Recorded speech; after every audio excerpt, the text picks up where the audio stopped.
ओम नमः सुदेभ्यः। ओम नमः सुदेभ्यः। ओम नमः सुदेभ्यः। मंगलम भगवान वीरो मंगलम गौतमो मुनि मंगलम कुंद कुंदाख्यो जैन धर्मोस्तु मंगलम सर्वमंगल मांगल्यम सर्वकल्याणकारकम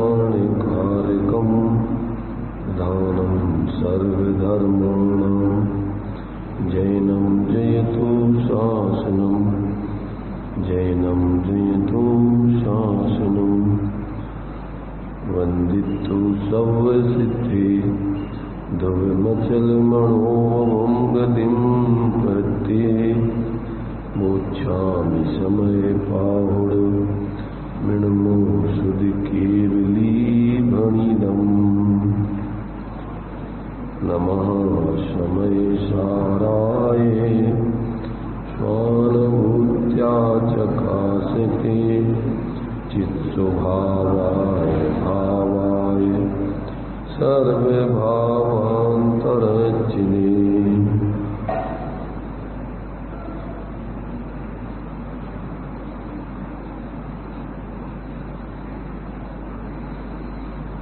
समय सारजी ग्रंथराज के माध्यम से अपन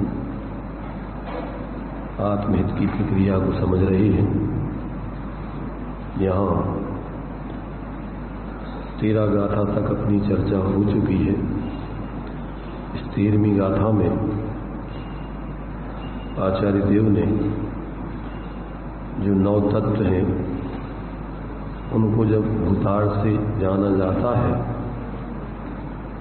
तो वह एकत्व भक्त आत्मा ज्योति अपने अनुभव में आती है, प्रतीति में आती है, तभी निश्चय सम्यक की प्राप्ति होकर सम्यक ज्ञान की प्राप्ति होती है। और सम्यक ज्ञान की प्राप्ति हो जाने के बाद अब ज्ञान में और कितने कितने दृष्टिकोणों से आत्मा को, उस शुद्ध आत्मा को देखा जा सकता है। तो आगे की गाथाओं में अब और भी अन्य दृष्टिकोणों को ज्ञान की अपेक्षा शुद्ध नय की मुख्यता से उन कितने कितने दृष्टिकोणों में अपने लिए उस एकत्व भक्त को देखा जाएगा, वो विषय यहाँ आगे आचार्य ले रहे हैं। तो यहाँ पर अभी तो 9 तत्व में दिखाया था, अब 5 भावों से पृथक उसको देखना है। और भी आत्मा में जो परिस्थितियां कर्म सापेक्ष और भेद आदि के माध्यम से बनती हैं, उनमें किस प्रकार से देखा जाए जिससे अपना एकत्व भक्त आत्मा अपने ज्ञान श्रद्धान और ध्यान का विषय बने, ताकि जीव क्रम से निश्चय मोक्ष मार्ग की सिद्धि करके और पूर्ण सुखी हो। उस अपने जो वास्तव में श्वास समय है, उस श्वास समय की पूर्ण सिद्धि करके और पर्याय में पूर्ण सुखी हो, उस बात को यहाँ पर आचार्य देव स्पष्ट करते हैं। तो उस अगली 14वीं गाथा को पहले आचार्य अमृतचंद देव ने एक कलश के माध्यम से सामान्य रूप से यहाँ पर उस विषय को बताया है। अभी अपन पहले 10वें कलश को पढ़ते हैं, इसके बाद फिर उसका मूल विषय आचार्य कुंद देव ने जो 14वीं गाथा में लिया है, उस गाथा के माध्यम से विस्तार से समझेंगे। अभी 10वां कलश है, जिसमें आगे की गाथा से संबंधित संकेत किया है। अब आगे की गाथा में किस विषय को समझाया जाएगा। यहाँ आगे शुद्ध नय का उदय होता है, उसकी सूचना श्लोक कहते हैं। आत्मस्वभावं परभाव भिन्नम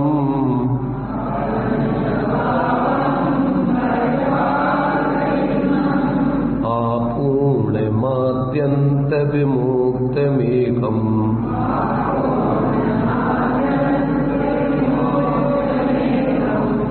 विलीन संकल्प विकल्प जालम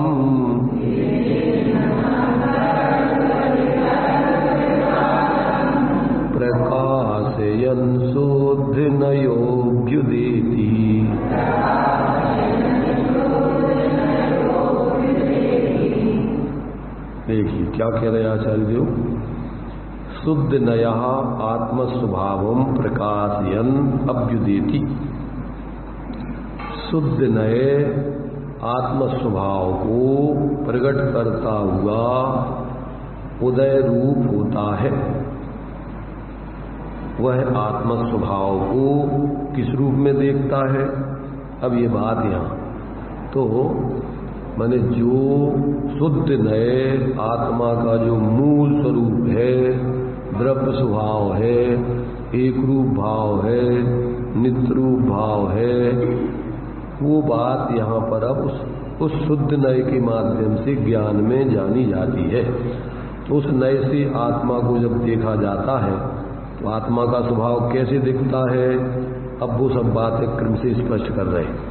पर भाव भिन्नम, सबसे प्रथम तो वो पर द्रव्य के भाव तथा पर द्रव्य के निमित्त से होने वाले अपने विभाव, ऐसे पर भावों से भिन्न प्रकट करता है। इतनी चीजों से भिन्न अपने आत्म स्वभाव को शुद्ध नए प्रकट करेगा। सबसे पहले तो पर द्रव्यों से भिन्न। पर द्रव्यों में क्या क्या आ जाएंगे कि पर द्रव्यों में अपने से भिन्न अनंत जीव आ जाएंगे और उससे ज्यादा अनंत अनंत उद्गल आ जाएंगे। एक धर्म द्रव आ जाएगा, एक अधर्म द्रव आ जाएगा और आकाश द्रव आ जाएगा, लोकालोक प्रमाण और लोक प्रमाण असंख्यात कालाणु द्रव आ जाएंगे। एक एक प्रदेश पर एक एक रत्नों की राशि के समान विद्यमान। ऐसे परद्रव्य और परद्रव्य के भाव, तो उन परद्रव्यों में जो कुछ भी उनके गुण पर्याय आदि हैं, धर्म हैं, वे सब अपने आत्मा से उस स्वभाव से भिन्न है। और क्या आ जाएगा परद्रव्य पर भावम में? तो कहती हैं कि जो परद्रव्य के निमित्त से होने वाले अपनी आत्मा में जितने भी औदिक, क्षाविक, औपसमिक आदि जितने भी भाव हैं, वो भी सब क्या है? विभाव भावों में आ जाएंगे। परद्रव्य के निमित्त से होने वाले जितने भी विभाव माने विशेष भाव, पर्याय में होने वाले जितने भी औपसमिक, क्षाविक, क्षायक, औदिक, सारे भाव विभाव भाव में आते हैं। ये विशेष कर्म सापेक्ष भाव है, ये आत्मा का त्रैकालिक स्वभाव नहीं है। तो इन सब विभाव भावों से यानी इन पर भावों से भिन्न अपने आत्म स्वभाव को वो शुद्ध नए प्रकट करता है।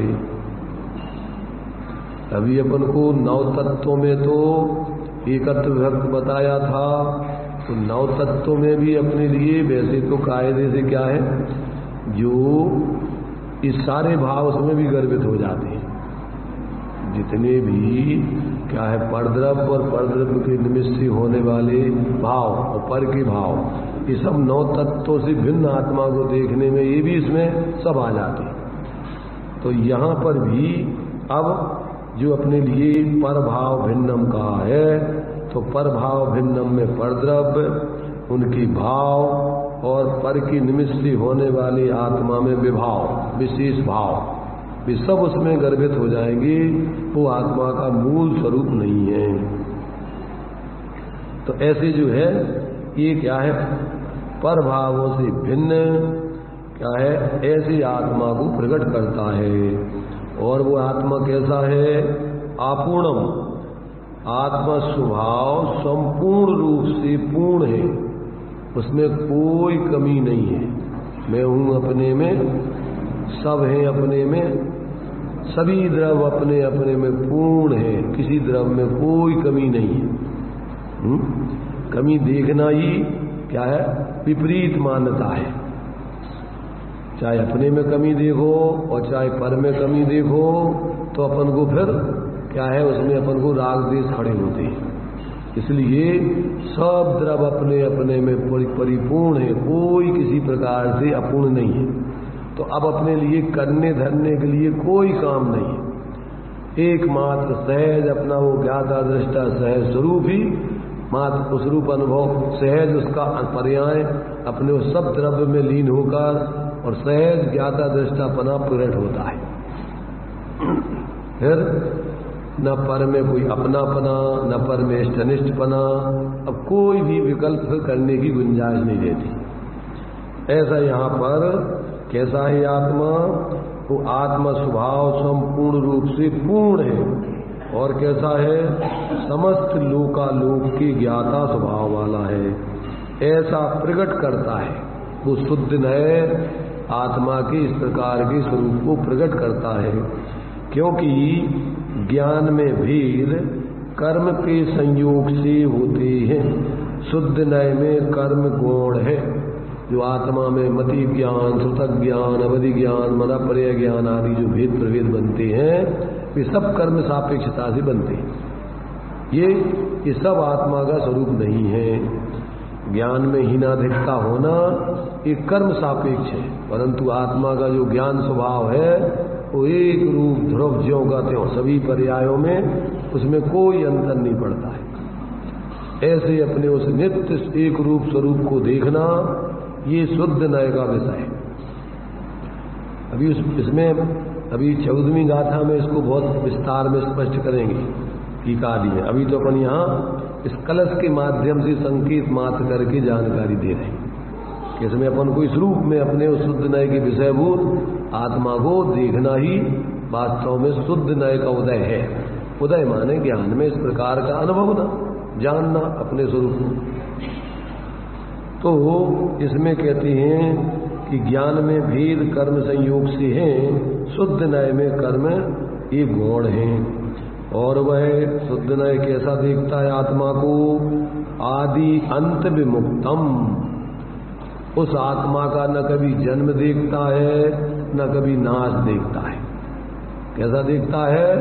अनादि अनंत ज्यों का त्यों आत्मा सदा काल वैसे ही का वैसा रहता है। प्रत्येक द्रव अनादि अनंत है। उस द्रव का कभी कोई न उत्पन्न होता है कोई द्रव और न नष्ट होता है। क्या है ये जो लोक है? ये कैसा है? कोई न इसका कर्ता धर्ता, अमिट अनादि है। जीव और पुद्गल नाचे या में कर्म उपाधि, ये सब अनादि अनंत है। अमिट माने जिसको कोई नाश नहीं कर सकता है, मिटा नहीं सकता है, और अनादि माने जिसका कोई जन्म नहीं हुआ है, किसी ने इसको बनाया नहीं है, कोई ना इसका कर्ता धर्ता, न कोई इसको धारण किए हुए है। ऐसा जब अपन विश्व के वस्तु स्वरूप का विचार करते हैं तो अपनी आंखें खुली की खुली रह जाती हैं, बंद नहीं होती थी। कौन सी आंखें? केवल ज्ञान की आंखें खुली की खुली रह जाती। फिर सब विश्व उस ज्ञान में, उस आंखों में, केवल ज्ञान की आंख में सहज झलकता रहता है। तो ऐसा जो है अपने लिए इस शुद्ध नय के विषयभूत अपने आत्मा को जानना, उसका नाम ही वास्तव में शुद्ध नय का उदय है। तो यहाँ पर क्या है कि वह आत्मा आदि अंत विमुक्तम, आत्मा स्वभाव को आदि अंत से रहित प्रकट करता है। अर्थात किसी आदि से लेकर जो किसी से उत्पन्न नहीं किया गया, कभी भी जिसका विनाश नहीं होता, ऐसे अपने उस चैतन्य स्वभाव उसको प्रकट करता है। और वह एकम आत्म स्वभाव को एक सर्व भेद भावों से, द्वैत भावों से रहित एकाकार रूप से प्रकट करता है। वो अनेक गुण पर्यायों के भेदों में एक अभेद रूप से उस आत्मा को प्रकट करता है, अन्वय रूप से और सामान्य रूप से। पर्यायों में अन्वय रूप से और विशेषों में सामान्य रूप से, ऐसा वो एक रूप आत्मा को प्रकट करता है। तो सर्व भेदभावों में द्वैत से रहित एकाकार प्रकट करता है। और कैसा है वो? विलीन संकल्प विकल्प जालम, जिसमें समस्त संकल्प विकल्प के समूह विलीन हो गए, ऐसा प्रकट करता है। तो द्रव्य कर्म, भाव कर्म, लोक कर्म, आदि पुद्गल द्रव्यों में अपनी कल्पना करना सुसंकल्प नाम का मिथ्यात्व है। और ज्ञेयों की भेद से ज्ञान में भेद ज्ञात होना सुविकल्प माने ये ज्ञान के भेद हैं, पर्याय भेद, तो वो भी उस एक स्वरूप में गौण हो जाते हैं। अनेक ज्ञान में ज्ञेयाकार भाषित होते हैं, तो ज्ञेयाकार पर्याय स्वभाव है, पर ज्ञानाकार रूप रहना वो द्रव्य स्वभाव है। तो उसमें ज्ञेयाकार रूप में भी भेद रूप में भी नहीं देखना वहाँ। ऐसा अभेद एक सामान नित्य अपना आत्मा का स्वभाव कहते हैं कि शुद्ध नय की दृष्टि से देखा जाए तो दिखाई देता है। तो जिसमें ना मिथ्यात्व के विकल्प है, न राग द्वेष के विकल्प है, न ज्ञान में ज्ञेयाकार रूप भेद है।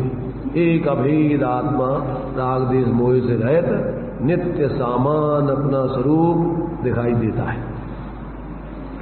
ये वस्तु स्वरूप ऐसा सबका आत्मा है, ऐसे नहीं बता रहे झूठा।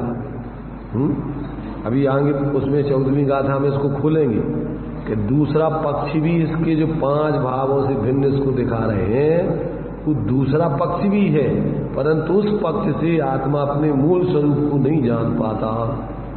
अनादिकाल से उसमें जीव संकल्प विकल्प मोह करके परेशान है, इससे अपनी आत्म स्वरूप की अनुभूति नहीं होती, सही निर्विकल्पता नहीं होती, राग द्वेष का अभाव नहीं होता। इसलिए प्रयोजन साधने की दृष्टि से अपने लिए आत्मा को ऐसा देखना, अनुभवना, और जब ऐसे आत्मा को देखते देखते जो अभी अपन ने पढ़ा था तीसरी अवस्था आ जाने पर सर्वज्ञ दशा और सिद्ध दशा, तो फिर विकल्पों की कोई दिखाने देखने के भेद सब खत्म। ये कब तक? जब तक तुम्हें यथार्थ ज्ञान सिद्धांत नहीं हो जाए तब तक ऐसे विषय को देखना, वो सम्यक दर्शन सम्यक ज्ञान की मुख्यता थी। और जब तक वीतरागता नहीं हो जाए जब तक उसी विषय को अवलंबन करके और वीतराग दशा सर्वज्ञ दशा प्राप्त करना। और सर्वज्ञ दशा प्राप्त हो जाने पर फिर सहज ही नयों के विकल्प खत्म हो जाते हैं, फिर प्रयोजन मुख्य गौण करने का खत्म हो जाता है। फिर वस्तु जैसी है वो केवल ज्ञान में सहज झलकती रहती है। सामान विशेष नित्य अनित्य एक अनेक वो सब फिर निर्विकल्प होकर के ज्ञान में सब झलकता रहता है वस्तु के सब। परंतु जब तक अभी पूर्ण केवल ज्ञान की प्राप्ति नहीं हुई तब तक आपको इस नए के विषय को ऊर्ध्व करके और पहले सम्यक की प्राप्ति करना, सम्यक ज्ञान की, फिर उसी में लीन होकर के सम्यक चारित्र की, और वीतरागता हो जाने पर सर्वज्ञता प्रकट करके फिर खत्म, फिर मुख्य गौण करने की व्यवस्था खत्म। तो एक साथ प्रमाण ज्ञान में वस्तु स्वरूप जैसा है वैसा ज्ञात सहज होता रहता है। सकल द्रव्य के गुण अनंत पर जाय अनंता, जाने एक ही काल प्रगट केवली भगवती। ये देखो धर्म का मर्म जब तक अपन नहीं समझेंगे, उस धर्म को प्रकट करने की विधि नहीं जानेंगे, तो भले ही आप धर्म के नाम पर अनादिकाल से कुछ ना कुछ कर ही रहे हो, सुखी होने के नाम पर रात दिन अपन प्रयत्न कर ही रहे। कौन नहीं कर रहा सुखी होने के लिए प्रयत्न? जी त्रिभुवन में जीवन सुख चाहे दुख थे भयवन, तो सुखी होने के लिए रात दिन प्रयत्नशील है, परंतु हो क्या रहा है? सुख प्राप्ति हेतु प्रयत्न करते सुख जाता दूर है, तू क्यों भयंकर भाव मरण प्रवाह में चकचूर है। मोह के भावों से मिथ्या कल्पना करके बाहर की धन दौलत विषय भोग संयोग परिवार कुटुंब इनकी व्यवस्था बना करके सुखी होना चाहता है। तो क्या हो गया? परिवार कुटुंब लक्ष्मी बढ़ गई तो क्या बढ़ गया? सुख प्राप्ति हेतु प्रयत्न करते सुख जाता दूर है, तू क्यों भयंकर भाव मरण प्रवाह में चकचूर है। लक्ष्मी बड़ी, अधिकार पद प्राप्त कर लिए, अपन प्रधानमंत्री बन गए, राष्ट्रपति बन गए, गांव के मुखिया बन गए, समाज के अध्यक्ष मंत्री बन गए, क्या बढ़ गया तुम्हारा इसमें? अधिकार भी पर बढ़ गया, क्या बोलिए, परिवार और कुटुंब क्या है इसमें, अपनी वृद्धि कुछ नहीं मानी है। संसार का बढ़ना अरे नरदे की यार, अरे इससे तो तूने अपना संसार बढ़ा लिया। क्या एक क्षण तुझको जरा इसका विवेक विचार है? निर्दोष आनंद, निर्दोष सुख लो जहां भी प्राप्त हो, वह दिव्य अंतः तत्व जिससे बंधनों से मुक्त हो। ऐसे अपने उस अंतः तत्व दिव्य आत्म स्वरूप का जब तक अपन को निर्णय अनुभव नहीं होगा, तब तक वास्तव में सच्चे अर्थों में जीव सुखी नहीं हो सकता है। सुख के नाम पर न जाने क्या क्या आयोजन करता रहता है, भटकता रहता है, भटकता रहता है।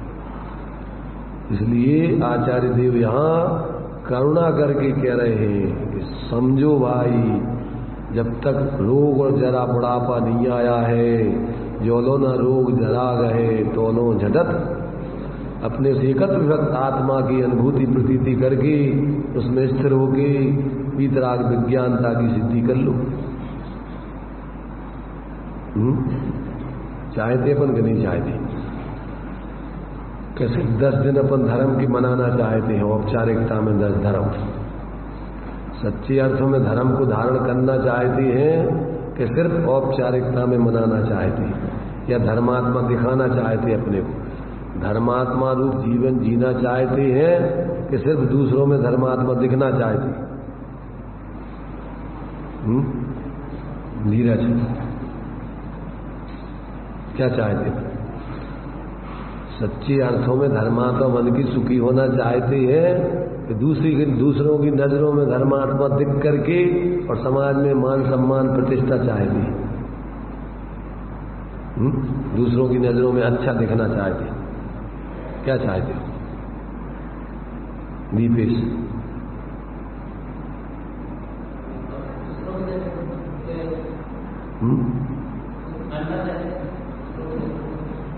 बनना चाहते हो क्या? धर्मात्मा, धर्मात्मा बनना चाहते हो, दिखना नहीं चाहते दूसरों की नजरों में अच्छा। तो अब उसकी विधि बता रही, अगर तुम धर्मात्मा बनना चाहते हो तो ये विधि है उसको धर्मात्मा बनने की। इसको अपने जीवन में प्रयोग करो। इस शुद्ध नए के विषयभूत इस आत्मा को देखो 5 भावों से पृथक, और उसकी श्रद्धा ज्ञान करके अनुभव करके और आनंद का पहले वानगी के रूप में अनुभव करो, और फिर उसके लिए पूर्ण रूपेण अगर तुम्हें अच्छी लगे तो फिर आगे बढ़ने के लिए इसी विधि को अपना करके जब तक पूर्ण वीतराग विज्ञानता की सिद्धि नहीं हो जाए तब तक इसी विधि को अपनाओ। सबको बाहर में संयोगों को, भोगों को, विकल्पों को सबको गौण कर करके उस एकत्व विभक्त स्वरूप की आराधना कर करके और निर्विकल्प वीतराग दशा की सिद्धि करो।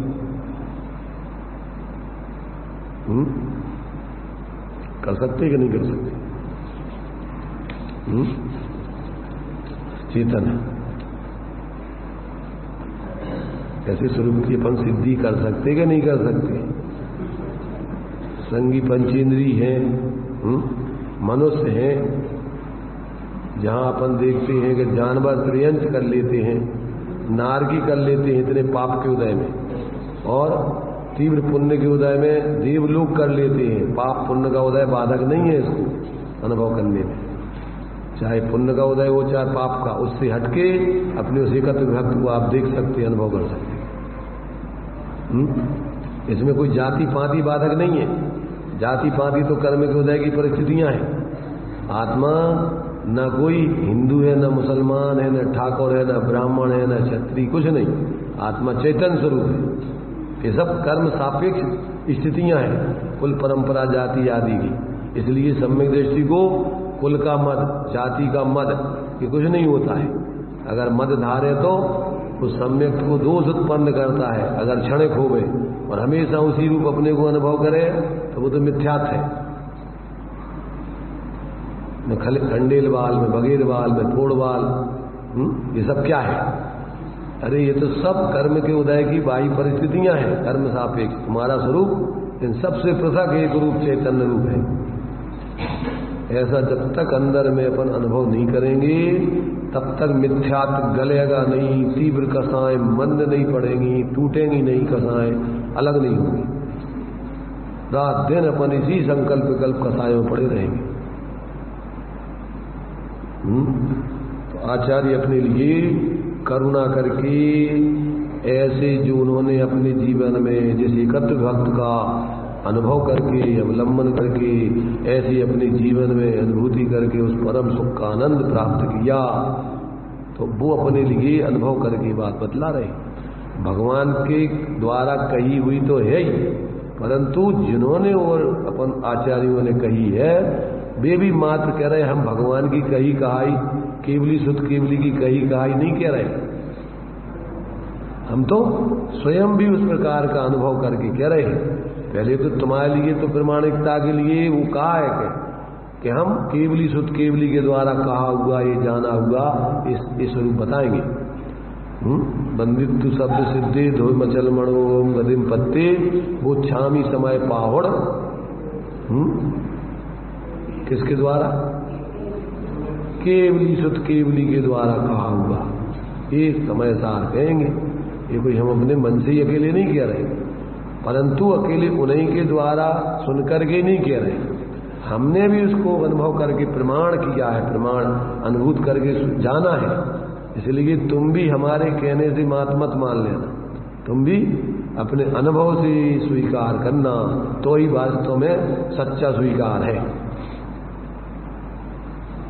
किसी के कहने से मान लोगे तो किसी के कहने से छोड़ भी दोगे। अगर तुम कुल परंपरा से धारण करोगे तो कुल वाले छोड़ देंगे तो तुम भी छोड़ दोगे, और अगर तुम स्वयं अनुभव करके धारण कर रहे हो तो दुनिया कुछ भी करे पर तुम बदलोगे नहीं, तुम कहोगे ना ये बात तो वास्तव में यही सही। तो यहाँ अपन को किन किन दृष्टिकोणों में अपन को आत्मा को इनसे इन व्यवहार के संयोग आदि के और संयोगी भाव आदि के इन भेदों में रहने वाली अपनी जो एक रूप आत्मा है इन संयोग आदि से पृथक, उसको यहाँ इतने दृष्टिकोणों से अलग देखना है। तो जिसमें समस्त संकल्प विकल्प के समूह विलीन हो गए हैं ऐसा प्रकट करता है, यानी द्रव्य कर्म भाव कर्म नो कर्म आदि पुद्गल द्रव्यों में अपनी कल्पना करना सुसंकल्प है, और ज्ञेयों की भेद से ज्ञान में भेद ज्ञात होना सुविकल्प है। ये सब विशेष भाव है, आत्मा के सामान्य भाव नहीं है, ये कर्म सापेक्ष भाव है। ऐसा शुद्ध नए प्रकाश रूप होता है, प्रकट होता है, अनुभव में आता है, ज्ञात होता है। अगर व्यक्ति ऐसा देखे अपने को तो दिखाई देता है, नहीं दिखे तो होने पर भी दिखाई नहीं देता है, और फिर परेशान बना रहता है, हैरान बना रहता है। दृष्टांत दिया ना कि जैसे कीचड़ से मिला हुआ गंदला पानी है और समझदार बुद्धिमान लोग तो उसको क्या करते हैं, फिटकरी डाल करके कतक फल डाल करके उस कीचड़ को अलग करके और शुद्ध पानी का अनुभव करते हैं। उस मिले हुए कीचड़ में शुद्ध पानी भी है, पर उसकी तरीका आने चाहिए अपन को, और शुद्ध पानी को अलग करके और पीने का। और अगर नई तरीका होगा तो वही गंदला पानी पी करके बीमार बने रहोगे। कीचड़ सहित पानी पियोगे तो बीमार होगे। ऐसे ही आप अपने को संयोग आदि रूप अनुभव करोगे तो मिथ्यात्व और कसाय आदि रूप प्रवृत्ति करके चतुर्गति में संसार की बीमारी चलती रहेगी, जन्म मरण का रोग चलता ही रहेगा। अब जो है इस कलश में तो अपन को संकेत किया है कि आगे की गाथा में आपको अब इस तरीके से भिन्न आचार्य देव बताने वाले हैं। उन्होंने संकेत करके अब जो मूल गाथा है उस मूल गाथा को अपन पढ़ते हैं। अब शुद्ध नय को गाथा सूत्र से कहते हैं। तो ये 14वीं गाथा है। जो पश्यदिय पाणम अवद्य पुट्ठम अनन्यगम नियदम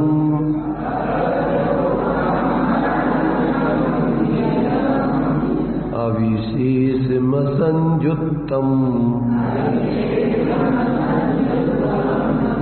तं शुद्धिर्नयं बेयाणी।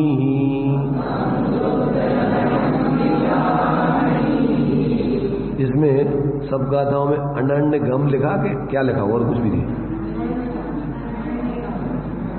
किसी पुस्तक में अन्य प्रकार भी लिखा गया है? किसी की इस पुस्तक के अलावा दूसरी पुस्तक भी है कोई?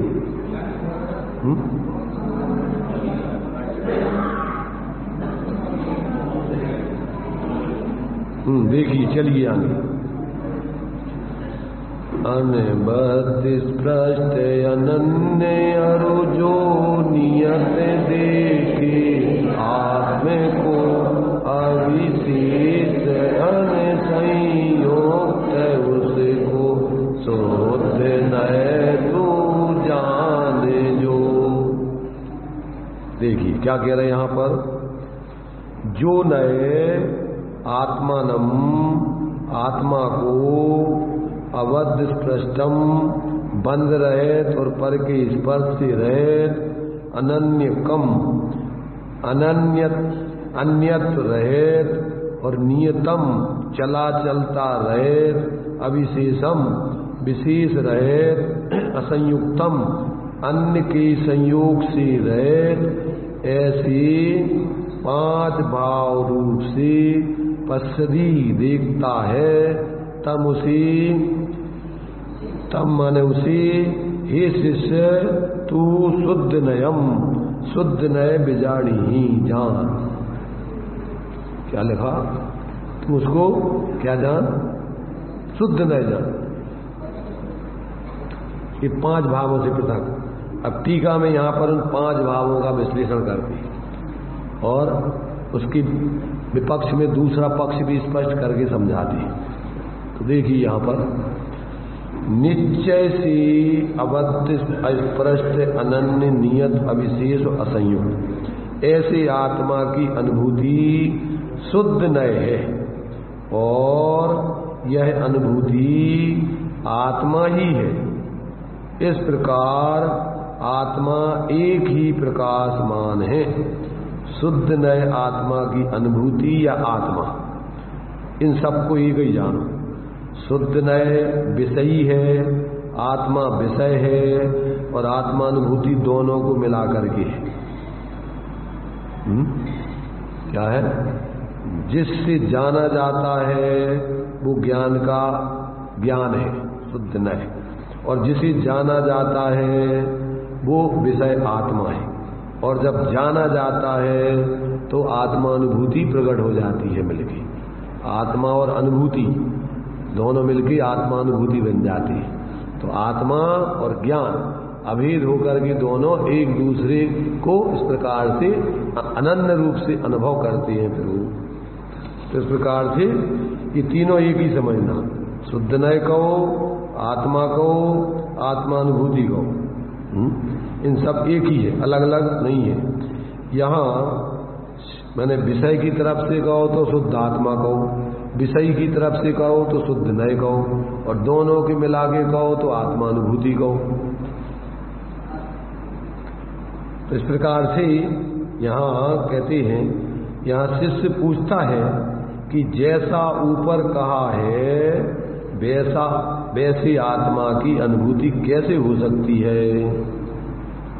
इस शिष्य की तरफ से प्रश्न है कि आपने इस प्रकार से यहाँ जैसा आत्मा का स्वरूप बताया है वैसी आत्मा की अनुभूति कैसे हो सकती है। क्यों कि आत्मा तो यहाँ बहुत पचड़े में पड़ा हुआ है, कर्मों के बीच में, राग द्वेष आदि के बीच में, भेदभाव आदि में। अब ऐसा आत्मा कहाँ से अनुभव करेंगे, कैसे करेंगे? तो आगे देखिए शिष्य गुरु उसका समाधान करते हैं। उसका समाधान यह है, बद्ध स्पष्ट आदि भाव अभूतार्थ हैं, इसलिए यह अनुभूति हो सकती है। क्या कहा? बद्ध स्पष्ट आदि भाव अभूतार्थ है, अर्थात उस शुद्ध निश्चय नय के विषय से कथनचित भिन्न है, अलग है। इसलिए ऐसे आत्मा की अनुभूति की जा सकती है। इस बात को दृष्टांत से प्रकट करते हैं। जैसे कमलिनी पत्र जल में डूबा हुआ हो तो उसका जल से स्पर्शित होने रूप अवस्था से अनुभव करने पर जल से स्पर्शित होना भूतार्थ है, सत्यार्थ है, यथार्थ है, वास्तविक है। कमलनी जानते? कमलनी माने जो पानी में खिलते हैं कमल के फूल, तो वो जो कमल है वो पानी में ही पैदा होते हैं।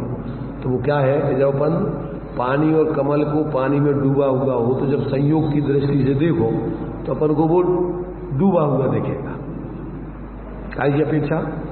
संयोग की अपेक्षा। पर्याय में उसका जो इस प्रकार का पानी का और कमलनी पत्र का संयोग दृष्टि से वो डूबा हुआ है। अब दूसरी विवक्षा तो इस प्रकार से कहती है वो स्पर्शित होना जो है भूतार्थ, यथार्थ, सत्यार्थ।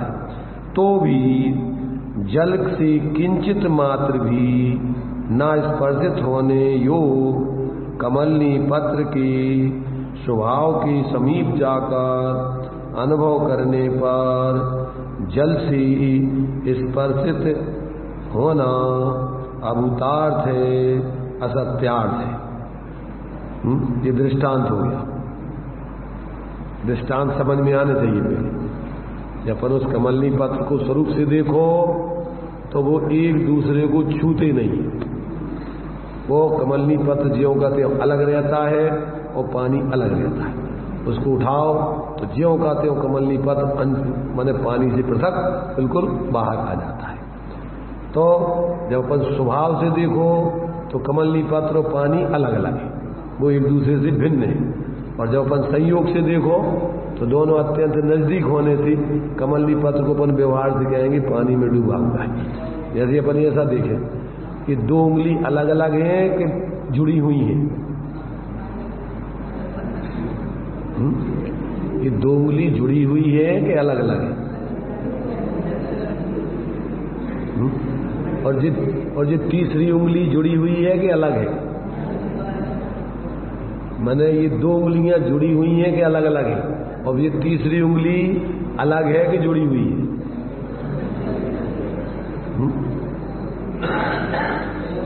तो अपन को ये दो उंगलियां तो अभी अपन को नजदीक होने से अपन कहेंगे जुड़ी हुई है और इस उंगली को कहेंगे ये अलग है। परंतु ये जुड़ी होने पर भी ये दोनों उंगलियां उसी समय अलग अलग हैं।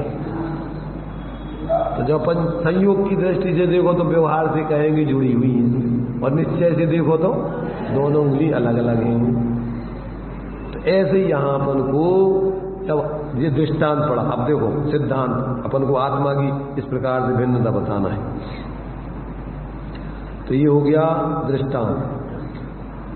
इसी प्रकार अनादि काल से बंधी हुई आत्मा का पुद्गल कर्मों से बंधने स्पर्शित होने रूप अवस्था से अनुभव करने पर बद्ध स्पष्टता भूतार्थ है, सत्यार्थ है।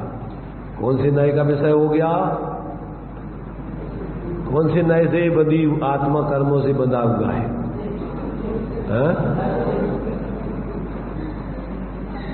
कौन से नए से? अपन लोगों को क्या है कि निर्णय नहीं देता है तो भ्रमित रहते हैं, कभी कुछ कह देते, कभी कुछ कह देते, कभी कुछ कह। अरे स्पष्ट रहने चाहिए नयों का दृष्टिकोण अपन। पहली चीज तो दो द्रव्यों की पृथकतापन को ये क्या है? असद्भूत है। पर जब नजदीकता बताना एक से तरफ गाई तो अनौपचारिक असद्भूत है। और जब दोनों की अलग भिन्नता में उसको अपना संबंध बताना है तो उसको उपचरित असद्भूत है। परंतु दो द्रव्यों की पृथकता बताना है तो वो असद्भूत व्यवहार का कथन है। तो ये असद्भूत व्यवहार नए से ये बात सही है, झूठी नहीं है। नए का विषय सही सम्यक होता है, मिथ्या नहीं होता है। तो जब अपन संयोग की दृष्टि से देखो तो आत्मा कर्मों के शरीर आदि के साथ बंधा हुआ है। जब अपन व्यवहार से गाय को रस्सी से बांध दो तो अपन कहेंगे बताओ गाय बंधी हुई है कि छूटी हुई है? है, तो अब विवक्षा नहीं लगाओगे तो आप सही बोले नहीं सकते। तुम कहते तो छूटी हुई है, तो हम कहेंगे कि छूटी हुई है तो खड़ी क्यों है, आगे क्यों नहीं बढ़ रही? छूटी हुई गाय पे तो उधर घूम रही, वो क्यों होता है, क्यों बैठी है, होता ही क्यों खड़ी है? तो अरे भाई वो बंधी हुई है व्यवहार से, अनुपचरित असद्भुत व्यवहार से वो बंधी हुई है। एक क्षेत्र अवगाई अपन नजदीक ताकत ले लो उसको, व्यवहार तो बंधी हुई है। और परमार्थ से देखो तो वो रस्सी अलग है, गला अलग है, गाय अलग है, तो उसी समय वो छूटी हुई भी है। और तभी जो है बाद में जब रस्सी से अपन अलग कर देंगे तो वो छूटी हुई थी तो वो अलग चली जाएगी, और बंध गई सर्वथा तो फिर वो कभी अलग हो ही नहीं सकती। तो ये झगड़े काय के हैं समाज में, निश्चय व्यवहार का झगड़ा काय का है? निश्चय वाले कहते हैं आत्मा बंधी हुई नहीं है, और वे भी अगर सर्वथा विवक्षा नहीं खोले और सर्वथा मान ले में तो वे भी मिथ्या दृष्टि है, निश्चयाभासी है। और वे कहते नहीं नहीं आत्मा संसार में वो तो बंधी हुई है, तो वे भी एकांत से मिथ्या दृष्टि है। क्यों? कि उसी समय निश्चय से आत्मा छूटी हुई है और उसी समय आत्मा व्यवहार से बंधी हुई, तो उसी समय अपन को सम्यक ज्ञान में दोनों परिस्थिति देखने चाहिए। एक को तुमने पकड़ लिया, एक को दूसरे, दोनों एकांती मिथ्या दृष्टि। प्रयोजन साधने के लिए अपन को फिर व्यवहार को गौण करके, निश्चय को मुख्य करके, उसका अवलंबन करके निर्बंध दशा को प्राप्त करने का पुरुषार्थ करें। ये तीसरी बात है। तो पहले तो आपको यथार्थता में पहले जिज्ञान होने चाहिए। एक पार्टी निश्चय की, एक पार्टी व्यवहार की। वो निश्चय की बातें करता रहता है, वो व्यवहार की बातें करता रहता है। दोनों एकांत निश्चयाभासी व्यवहाराभासी। जब तक संतुलन से वस्तु स्वरूप नहीं समझी जाए और फिर उस प्रयोजन साधने के लिए मुख्य गुण नहीं की जाए, तब तक लड़ मर करके चतुर्गति की पात्र बने रहेंगे। एक जीवन में उसका शुद्ध निश्चय नहीं के विषय का अनुभव तो करता नहीं, और आत्मा शुद्ध बुद्ध है मान करके सब लगा हुआ है परिग्रह इकट्ठा करने में, पापों में, सब संयोगों में भोगो। कोई नए निश्चय से आत्मा को शुद्ध मान हुए, स्वच्छंद ना पेछाने ने शुद्धता, और शुद्धता का अनुभव करके वितराग विज्ञानता की सिद्धि तो करता नहीं। और हम तो आत्मा तो शुद्ध बुद्ध, देखो जी लिखा है, और हम तो शुद्ध बुद्ध है, भगवान है हमारे भगवान। फिर तेरी पूजा क्यों नहीं हो रही? डंडे क्यों खाता फिर चतुर्गति में? तो मतलब ये है कि ये सारे के सारे अज्ञानता में झगड़े खड़े होते हैं। आचार्य लिख रहे विवक्षाएं कि जब अपन व्यवहार से व्यवहार को देखें तो वो सही है, भूतार है, झूठा नहीं है। आत्मा ढूंढा मल ने दिया कि अभी तू प्रत्यक्ष रूप से कर्मों से शरीर के मध्य में बैठा हुआ है और तू कह रहा है कि मैं भगवान बन गया। और एक कहता नहीं हम तो बस दीनहीन पाम रही है, हम तो भगवान, हमें भगवान स्वभाव है ही नहीं। वे भी मूढ़ है। भाई किसी अपेक्षा से आत्मा का स्वभाव निर्बंध है और शक्ति रूप से प्रत्येक जीव परमात्मा स्वरूप है। तो स्वभाव से पहले तुझे अपनी शक्ति का बोध होवे, तब तो उसकी व्यक्ति करने का पुरुषार्थ करेगा। तो तू अपने को संसारी मान करके परमात्मा कैसे बन जाएगा? सर्वथा तो दीनहीन पाम रही है, और भगवान के सामने दीन भयो प्रभु पद जपे मुक्ति कहां से हुए। लीन भयो व्यवहार में उक्ति न सूझे कोई। उक्ति माने विवक्षाओं से नए की विवक्षा तो लगाता नहीं। और दीन भयो क्या है? लीन भयो व्यवहार में उक्ति न सूझे कोई, और दीन भयो प्रभु पद जपे मुक्ति कहां से हुई। ऐसे दीनहीन पावर व्यक्ति की मुक्ति भगवान कैसे बनेगा?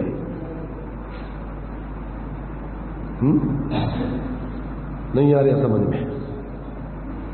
समझो भाई, ये जिनवाणी अपन को झगड़े मिटाने के लिए, झगड़े पैदा कराने के लिए नहीं है। ये जिनवाणी अब तुम कहोगे नहीं श्रावक नहीं पढ़े, अकेले महाराज ही पढ़ेंगे सब। अज्ञानियों को ज्ञान प्राप्त कराने के लिए लिखा है। भगवान ने समुसरण में उपदेश दिया है महाराजों को, इसके लिए उपदेश दिया, सभी जीव मात्र के लिए उपदेश दिया। समुसरण से ज्यादा बड़ा तुम्हारा तुम हो गए क्या? इसलिए जब तक व्यक्ति को तत्व का, भोले जीव है बेचारे, अब भैया अरे ये तो महाराजों के, मुनि महाराजों के ग्रंथ पढ़ने लायक है, ये तो श्रावक को पढ़ने नहीं चाहिए। अब उनको वस्तु तत्व समझने से वंचित कर दिया और भ्रमित होकर के उनको फिर ये करते रहो, वो करते रहो, ढारते रहो शंकर जी भगवान वितराग को, हो गया धर्म, पैसा इकट्ठे करते रहो। मैंने बनियाईगिरी के काम मंदिरों में ला करके खड़े कर दिए और आपस में लड़ते। और नेता ऐसे हैं कि उनको धर्म का आवास आधा नहीं जानते और नेतागिरी करते हैं। इसीलिए भाई समझो भगवान जिनेंद्र की वाणी और समझ करके अपनी मूढ़ता को, अपने दंभ को, अज्ञानता को छोड़ के सच्चे अर्थों में धर्मात्मा बनने का पोशाक करो। नकली धर्मात्मा बन करके नेता, मूर्खों में नेतागिरी करके अपन सोच रहे कि हम बहुत बड़े बन गए। बहुत दुर्दशा होती है ऐसे जीवों की। मूर्ख नेता बन जाए तो आप डुबनते पाड़े और ले डूबे जजमान। ऐसे लोगों की जो नेतृत्व में जीते हैं उनकी भी दुर्गति होती है। इसलिए भाई अपन को भगवान जिनेंद्र है मूल उपदेश दाता, फिर गणधर आदि आचार्य हैं, फिर इसके बाद उन्हीं के बताए हुए मार्ग पर जो चल करके अपने आत्मा का बोध करके जी रहे हैं, ऐसे सभी सम्यक दृष्टि भूमि का अनुसार दूसरों को सही बात सम्यक बता सकते हैं। मिथ्या दृष्टि ना तो खुद जानता है न दूसरों को बता सकता है। इसलिए उपदेश देने के अधिकारी मिथ्या दृष्टि नहीं है। और ज्यादातर इस पंचम काल में क्या है, मिथ्या दृष्टियों का ही बोलवाला है। इस काल में सम्यक दृष्टि तो पैदा ही नहीं होते। कोई बिरले जीव यहाँ पर पुरुषार्थ करके सम्यक दृष्टि बनते हैं, और वो तो बिरले होते हैं। तो उन बिरलों को समझे कौन? अपन तो धर्म, जैसे नेतागिरी में बहुमत के आधार पर नेता चुना जाता है, ऐसे धर्म तो आज अपना बहुमत के आधार पर चल रहा है। जिसमें ज्यादा भीड़ इकट्ठी हो गई वो बहुत बड़ा धर्म बन गया। इसलिए भाई आचार्यों की, ज्ञानियों की करुणा को समझो अपन को। इसलिए श्रीमद जी ने लिखा है, कोई संप्रदाय मोक्ष में नहीं जाता। उन संप्रदायों में से जो सत्य को समझ लेते हैं, ऐसे कोई बिरले जीव ही धर्मात्मा बनते हैं। सारे संप्रदाय तो धर्मांधता को धारण करके ज्यादातर आपस में लड़ते झगड़ते रहते हैं। धर्म के क्षेत्र में लड़ाई झगड़े का क्या काम है? यहाँ तो समझ करके जीने का काम है और सभी जीवों के प्रति फिर प्रेम भाव रख करके परस्पर एक दूसरे का सहयोग करने का काम है। तो ये यहाँ पर अपन को आचार्य विवक्षाएं बतला रहे हैं। किस अपेक्षा से आत्मा संसार में बंधन में है, किस अपेक्षा से आत्मा मुक्त है, अपने मूल स्वरूप को नहीं छोड़ती है, बंधन में जाकर के भी अपने एक रूप निर्बंध स्वभाव को वो कभी त्यागती नहीं। ऐसा जब तक व्यक्ति को सम्यक विवेक जागृत करके और फिर प्रयोजन साधने के लिए अपन को किसको मुख्य गौण करना है। यहाँ पर ज्ञान पहले वस्तु स्वरूप का जैसा है वैसा करो सभी पक्षों से, और फिर प्रयोजन साधने के लिए मुख्य गौण करो। तो यहाँ अपन को आत्महित का प्रयोजन साधने के लिए निश्चय नय के विषय को मुख्य किया जा रहा है। व्यवहार नय के विषय को सर्वथा निषेध नहीं किया जा रहा है। व्यवहार नय का विषय है ही नहीं ऐसा मानना, ये सब मिथ्यात्पना है, अज्ञानपना है। पर्याय को ही पूरी वस्तु मान ले वो भी पर्याय मूढ़ है, और पर्याय को पर्याय नहीं माने वो भी पर्याय मूढ़ है। पज्जय मूढ़ा पर समय, ये दोनों मिथ्या दृष्टि।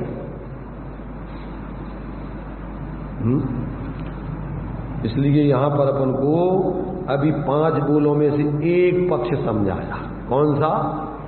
कौन सा? अवध स्पृष्ट, अनबंधाव, अनछुआ। आत्मा कर्मों से, शरीर आदि से क्या बंधा हुआ भी सिद्ध कर रहे हैं। देखना पक्ष दूसरा भी वो है, परंतु अपना प्रयोजन आत्मित का साधना है। अपन को वीतराग विज्ञानता की सिद्धि करना है तो उस पक्ष को गौण करना है, गोल नहीं करना है। उसको अपनी नजरों से ओझल करना है। क्या जिस समय जिस बच्चे की शादी हो रही है उस समय और बड़े भाई साहब, पिताजी, ये सब उनको गौण कर दिया जाएगा और उसी को घोड़े पे बिठाया जाएगा, मुकुट बांधा जाएगा, उसी के गीत गाए जाएंगे। किसके? जिसकी शादी हो रही है। ये नहीं है कि अरे ये तो छोटा है और तुम हम लोग जो इतने बड़े बड़े और इसके गीत गा रहे हो और हम जो यहाँ बैठे हुए हैं। तो तो जिस समय जो बात जिस प्रयोजन से कही जा रही है उस प्रयोजन से अपन को वो बात मूर्ध करना, बाकी को घोड़ करना। वे सब जब शादी हो जाएगी तो वो आकर के सब उनके चरणों में बड़े बुजुर्गों के उनसे आशीर्वाद लेगा, और अभी सबके सामने घोड़े पर ऊपर बैठेगा, वो सब नीचे चलेंगे। तो अब उसमें वो शर्म करे कि भैया हम इनके संग है, हम कैसे करें, हमारे बड़े भैया और ये सब पिताजी, हम भैया ऐसे घोड़े हम नहीं बैठ सकते, उनको बिठाओ सबसे पहले। तो भाई अभी प्रयोजन उनका नहीं है, उनकी हो चुकी शादी, अब तुम्हारी शादी होना है? अब तुम्हारे लिए जो है बेड़ी बंध रही है, इसलिए तुम्हें अभी घोड़े पे बैठाया जाएगा। तो बाजे बजाए जाएंगे ताकि तुम्हें ये नहीं समझ में आ जाएगा कि बंधन में बांध करके हमें अब जिंदगी भर नचाया जाएगा।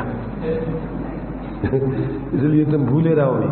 अभी तो तुम्हें मान सम्मान देगी कि अच्छा काम हो रहा है, अच्छा में अच्छा काम कुछ नहीं है। अब तुम्हें जिंदगी भर क्या है, अभी तो तुम्हें घोड़े पे बैठा करके गीत गा रहे, तो जिंदगी भर अब तुम्हें घूमना पड़ेगा आगे पीछे। अब घोड़े बन के घूमना पड़ेगा तुम्हें। भी घोड़े पे बैठे हो और फिर अब घोड़े बन के तुम्हारे ऊपर सब बैठेंगे और तुम्हें लट करके चलना पड़ेगा। इसलिए अपन को कहाँ कौन सी बात किस प्रयोजन से किस मुख्यता से चल रही है, जब तक अपन ये बात नहीं समझे तब तक जो है अपन क्या है लोक में भी जी नहीं पाएंगे सही तरीके से। तो यहाँ पर अपने लिए क्या है कि ये जब अपन कर्मों के साथ नो कर्मों के साथ आत्मा को संयोग दृष्टि से देखते हैं तो वास्तव में आत्मा अभी कर्मों के नो कर्मों के संयोग में है, वो झूठा नहीं है, परंतु वास्तव में अपना मूल स्वरूप अभी उनसे पृथक है। जल पय ज्यों जिए तन मेला, दूध में पानी मिला है फिर भी भिन्न भिन्न नहीं भेला, फिर भी अपने स्वरूप से अपना अपना चतुष्टय उनने एक दूसरे को नहीं समर्पित कर दिया, एक दूसरे में सर्वथा नहीं मिल गए। ऐसा अपन को बराबर आचार्यों ने सभी दृष्टिकोणों से वस्तु स्वरूप स्पष्ट करके अपने प्रयोजन साधने की ऊर्ध्वता से ये सारी बातें अपन को कैसे देखना चाहिए वो बात बतलाई है। तो ये जब अपन शुद्ध स्वभाव से द्रव्य स्वभाव से आत्मा को देखते हैं तो कर्मों के शरीर आदि के बीच में रह करके भी आत्मा उनसे पृथक अपन को दिखाई देती है कि क्योंकि ये विषय सब अभूतार्थ है, व्यवहार आदि के विषय अभूतार्थ है, शुद्ध नए के विषय में वो कथन से भिन्न है।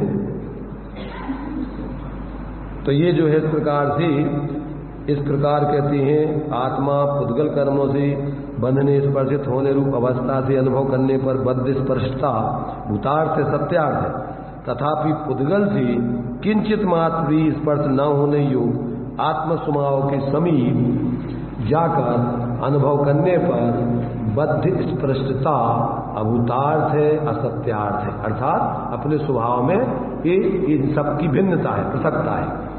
तथा जैसे मिट्टी का ढक्कन, घड़ा, झारी इत्यादि पर्यायों से अनुभव करने पर अन्यत भूतार्थ है सत्यार्थ है। मिट्टी के ढक्कन, घड़ा, झारी समझ रहे? कुम्हार के यहाँ जब वो मिट्टी को ये बर्तन बना देता है तो उसकी घड़ा बन जाता है और उसकी झारी बन जाती है, ढक्कन बन जाते हैं, जो बर्तन है वो सब अलग अलग बन जाते हैं उस मिट्टी की। तो ये जब अपन उस मिट्टी को कैसे देखें, उस अवस्था की दृष्टि से देखें तो अपन कोई अन्नपना भूतार्थ है, सत्यार्थ है, यथार्थ है। तो पर्याय दृष्टि से मिट्टी अनेक आकार रूप हो गई है। तो अन्यत माने अन्नपना भूतार्थ सत्यार्थ है। तथापि तो भी सर्वतः अस्खलित सर्व पर्याय भेदों से किंचित मात्र भी भेद रूप न होने वाले ऐसे एक मिट्टी के स्वभाव के समीप जाकर अनुभव करने पर अन्यतता अभूतार्थ है असत्यार्थ है। जब अपन अकेले सब में मिट्टी देखें, उस सब में मिट्टी मिट्टी मिट्टी मिट्टी मिट्टी, तो क्या दिखेगा अपन को? वे अवस्थाएं गौण होकर के सब में मिट्टी दिखेगी, उन अवस्थाओं में भी मिट्टी दिखेगी, वे अवस्थाएं मिट्टी से ही बनी। समझ में आ रहा है? अवस्थाओं से अलग मिट्टी नहीं मिलेगी, ध्यान रखना। क्या करना, उन अवस्थाओं में इस मिट्टी देखना है। उसको दूसरे तरीके से अवस्थाओं से भिन्न मिट्टी भी कही जाती है, पर अवस्थाओं में भी मिट्टी कही जाती है, दोनों बातें एक ही है। नव तत्वों में आत्मा को देखना और नव तत्वों से भिन्न आत्मा को देखना, ये दो आत्माएं हैं क्या?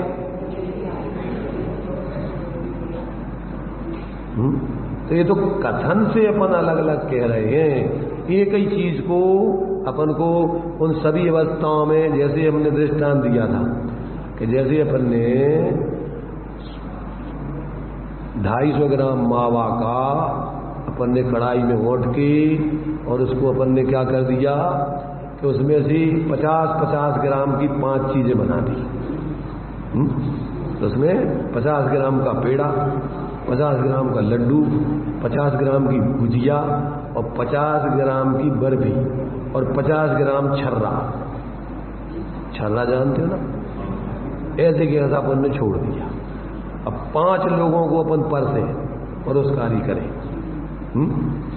बिल्कुल तौल के, सोने के कांटे से, रत्नों के कांटे से तौल के दे रहे अपन उसमें, एक भी दाना कंबड़ नहीं होना चाहिए उसमें।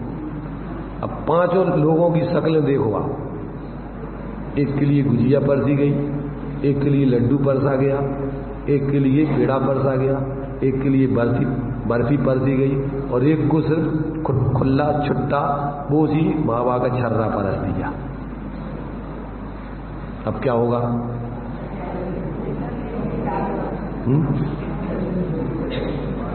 अब पर्याय दृष्टि से तो अलग अलग है, परंतु द्रव्य दृष्टि से देखो तो सबको एक जैसा मावा उतना ही का उतना है। अब पर्याय दृष्टि से देखेंगे तो सबके अंदर राग द्वेष पैदा होंगे। अरे और वो छर्रा वाला तो अगर ज्यादा मान सम्मान वाला होगा तो वो तो फेंका ही तुम्हारे सिर से मार देगा। तो तुमने हमें क्या समझ रखा है? बेवकूफ समझ रखा हमें तुमने, हमारी बेइज्जती करने को बुलाया था तुमने, जबकि उन सबको तोड़ के ही खाना है। समझ रहे? तुम्हें तो टूटा टायर रख दिया तो तुम्हें तो मेहनत तोड़ने की नहीं करना पड़ेगी, सीधे उठा के खाना। परंतु जब पर्याय मूलता होती है तो फिर आदमी इस प्रकार कसाय भाव पैदा हो। जब उसको एक द्रव्य दृष्टि से देखो, स्वभाव दृष्टि से देखो तो सब एक समान है, उसमें कोई अंतर नहीं। ऐसे ही अपन जीव दृष्टि से देखो तो सब जीव जो निगोद में सोई मुझ में सोई मोक्ष मजाक, कोई अंतर नहीं है। परंतु पर्याय दृष्टि से कोई बहिरात्मा है, कोई अंतरात्मा है, कोई परमात्मा है, कोई जाति का है, कोई जाति का है, कोई स्त्री है, कोई पुरुष है, सब तुम दूर रहो, मत छुओ, तुम अछूत हो, तो सब भेद प्रभेद चलेंगे। कुत्ता बिल्ली चूहा अलग अलग दिखेंगे, परंतु महापुरुषों को उन सब में जीव दिखता है, इसलिए किसी का अभिनय नहीं करते। वो मरते हुए कुत्ते को जीवंतर कुमार ने गोदी में बिठाकर नवोकार मन सुनाया, और वो कुत्ता क्या हो गया? शांति से नवोकार मन सुनने लगा। उसी समय उसकी आयु बंद हो गया तो मर करके वो देव बन गया। और देव आर्तरोध ध्यान करके संक्लेशित भाव की मर के और कुत्ता बन जाता है। आचार्य समुद्र भट्ट ने दृष्टांत दिया है, स्वापी देवोपि देवा स्वा जायते धर्म किल विसात कापी नाम भवेदन्या संपद धर्मा शरीरी नाम। क्या लिखा? देव स्वान अरुस्वान देव भी धर्मा धर्म से हो जाते, कौन विभव है जिसे धर्म से तनधारी जन नहीं पाते। क्या लिखा?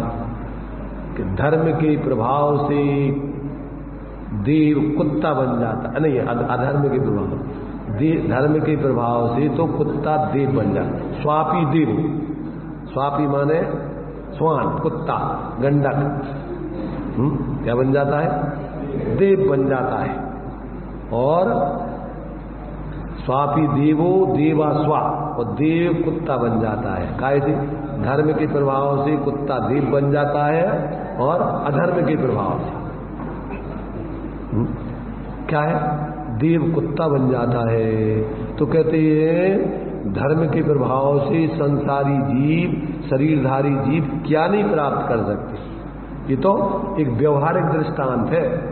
व्यवहार धर्म से अपन को ऊंचाई निचाई बताई, परमार्थ धर्म से तो सब जीव परमात्म दशा को प्राप्त करके एक रूप सिद्ध दशा पा सकते। तो लौकिक चीजें तो कहाँ लगती हैं, ये तो सब धर्म साधना करने वालों को सहज ही मिलती हैं रास्ते में। इसलिए भाई अपन धर्म के स्वरूप को, उसके मर्म को समझ करके, पक्षपात छोड़ करके, परस्पर में एक दूसरे के प्रति राग देश के विकल्प छोड़ करके अपने स्वरूप को जैसा मूल में है वैसा जाने, देखें, अनुभव करें तो अपना जीवन मंगलमय बने। और ऐसी वस्तु स्वरूप को नहीं समझे और मैं बड़ा और तू छोटा और आपस में लड़ते रहो। जितने संप्रदाय वे सब अपने संप्रदाय को बड़ा और दूसरे संप्रदाय को हीन, अपने को धर्मात्मा और दूसरे को सबको अधर्मात्मा। सब संप्रदाय वाले, धर्मात्मा व्यक्ति ऐसा नहीं करता, सभी जीवों को परमार्थ तो अपने समान समझता है। इसलिए उनके प्रति मैत्री भाव जगत में उसका सब जीवों से नित्य रहे। दीन दुखी जीवों पर उसके उर्से करुणा स्रोत बहे। धुर्जन कुल कुमार रतों पर क्षोभ नहीं उसको आवे। साम भाव रखे वह उन पर ऐसी परिणति हो जावे। गुणी जनों को देख हृदय में उसके प्रेम उमड़ आवे। बने जहां तक उनकी सेवा करके वह मन सुख पावे। ये जीवन जीने की कला जिन ज्ञानियों ने अपने जीवन में समझ की जिया, सबके लिए सूत्रबद्ध करके, संकेत करके लिखा। और यदि अपन को अपना हित करना है तो अपन को ये सब समझना चाहिए। तो जब अपन क्या कहते हैं, मिट्टी का ढक्कन, घड़ा, झारी इत्यादि पर्यायों से अनुभव करते हैं तो अन्यत्वपना, अनेक अन्यपना सत्यार्थ भूतार्थ तथापि सर्वथा अस्खलित, सर्व पर्याय भेदों से किंचित मात्र भी भेद रूप न होने वाले एक मिट्टी के स्वभाव के समीप जाकर अनुभव करने पर अन्यत्वपना अभूतार्थ है, असत्यार्थ है। ये तो दृष्टांत हो गया, सिद्धांत आत्मा के ऊपर गणित करके बता रहे। सभी लोग कान खोले करके सुनना, समझ रहे ना। सभी लोग उपयोग को इधर उधर भटकाना नहीं, बहुत महत्वपूर्ण बातें हैं और ये समझ में आ जाएंगी।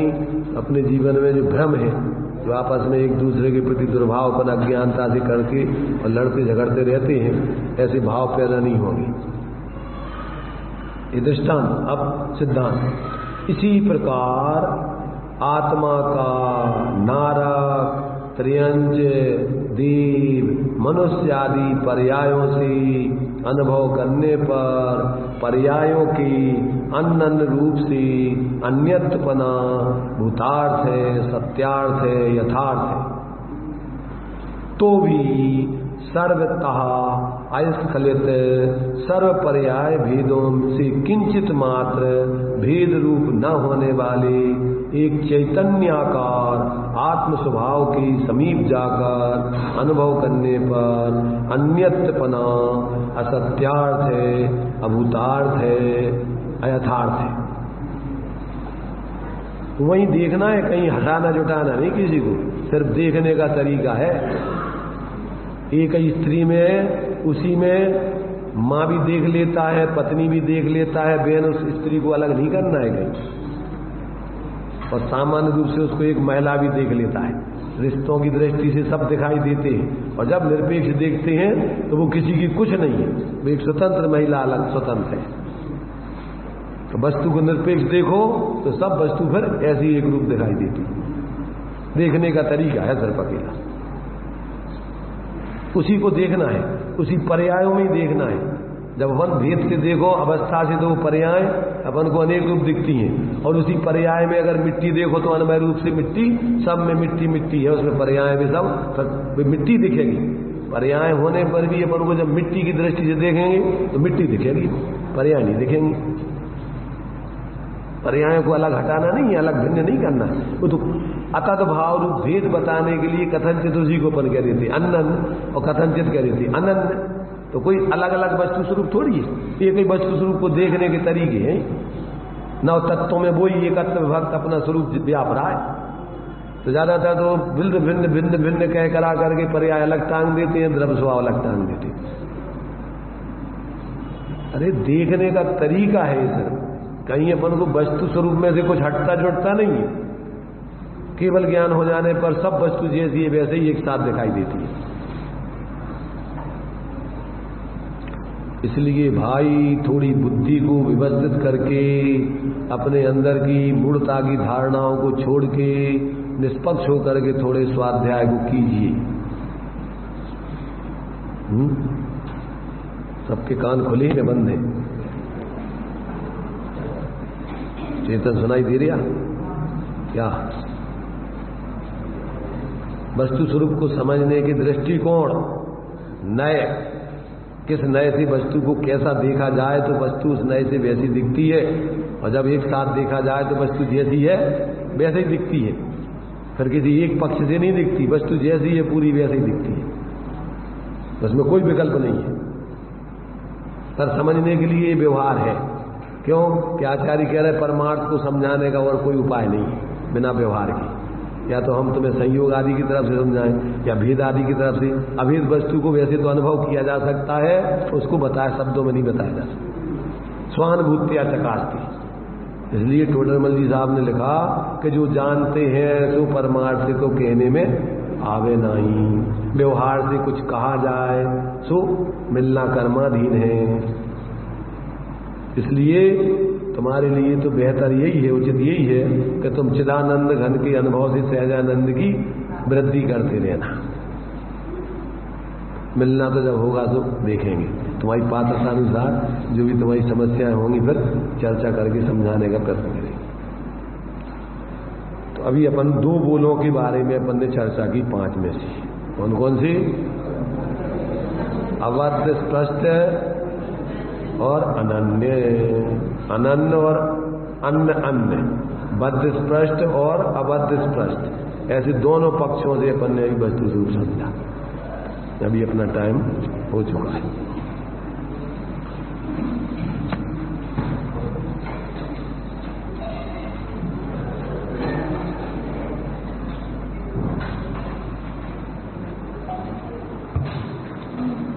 लगभग 20 वर्ष पहले की बात होगी या ज़्यादा हो गए होंगे। रानीपुर में यह 14वीं गाथा चली थी। आज भी वह क्षण मुझे याद है कि काफ़ी विस्तार से कई दिनों तक यह 14वीं गाथा का रसपान किया था। लेकिन जितनी बार सुनते हैं उतनी बार नया रस प्राप्त होता है, आनंद मिलता है। वास्तव में समय सार तो सरस है ही, समय सार को समझाने वाले भी ज्ञानीजन बड़ी सरसता से समझाते हैं, हम सब समय सार को प्राप्त हों। ये 14वीं गाथा है, प्रवचन सार की 114वीं गाथा है। उसमें 3 चक्षुओं की चर्चा की, द्रव्यार्थिक चक्षु, पर्यायार्थिक चक्षु और उभय चक्षु। जब हम पर्यायार्थिक चक्षु को बंद करके खुली हुई द्रव्यार्थिक चक्षु से देखते हैं तो हमें मनुष्य, त्रियंच, देव और नारकियों में एक आत्मा ही दिखाई देता है। और जब द्रव्यार्थिक चक्षु को बंद करके खुली हुई पर्यायार्थिक चक्षु से देखते हैं तो वह सभी मनुष्य, त्रियंच, देव और नारकी भिन्न भिन्न दिखाई देते हैं। जब हम उभय चक्षु अर्थात प्रमाणिक से वस्तु को देखते हैं तो मनुष्य जीव, त्रियंच जीव, नारकी जीव और देव जीव युगपत दिखाई देते हैं। यह देखने की जीव और ये हाँ, मनुष्य जीव दोनों आ जाएंगे। मनुष्य जीव ले रहे ना, मनुष्य जीव, त्रियंच जीव, देव जीव और नारकी जीव युगपत दिखाई देते हैं। अवस्था रूप में और जीव रूप में, जीव रूप में दोनों युगपत दिखाई देते हैं। अवस्था और अवस्थावान दोनों दिखाई देते हैं। तो प्रमाण दृष्टि है। अब कहाँ किस विविक्षा से कौन सी बात है? वहाँ पे द्रव्यार्थिक पर्यायार्थिक चक्षु की बात है, यहाँ निश्चय व्यवहार दृष्टि की बात है। तो दृष्टि माने आँख ही ले, तो जब निश्चय नहीं की आँख से देखते हैं तो आत्मा अबद्ध, अस्पष्ट, अनन्य, नियत, अविशेष और असंयुक्त दिखाई देता है। और व्यवहार की आंख से देखते हैं तो बद्ध, स्पष्ट, अन्न, अनियत और अनियत और विशेष रूप दिखाई देता है। ये देखने की दृष्टि है, लेकिन अनुभव करने के लिए तो हमें अबद्ध, अस्पष्ट, अनियत, अविशेष, असंयुक्त दृष्टि से देखना है। हम सभी आत्मा की अनुभूति प्राप्त करें, इसी मंगल भावना।